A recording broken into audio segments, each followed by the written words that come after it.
It's really interesting to think about that because, we 10 seconds ago, we were talking about Facebook being a learning platform and wanting to send you to the right kind of traffic. If you're driving traffic that's bouncing at 80%, they're going to keep sending it to you because that's what they see landing on your page.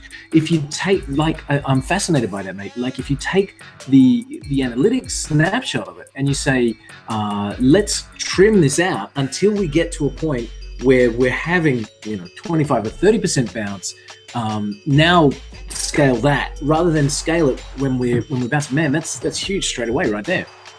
Yeah, and a lot of people, when they're running their campaigns, they just neglect that information.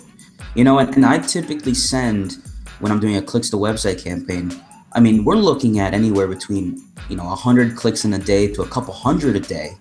And it will take me 3 to 5 days for the average client before I'm able to decipher if I'm running the right type of campaign.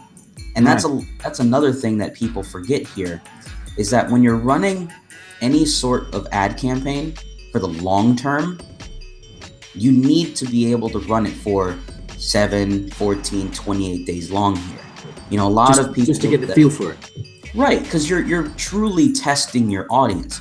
Yes, you can have an instant winner out the gate. I've had campaigns where by day 2, we're already making thousands of dollars, and I'm like, I have no idea how that happened. It happens. But there are plenty of campaigns that I run for both myself and my clients where it may take 2 to 4 weeks before we truly hone in on the audience that really wants this product or this service.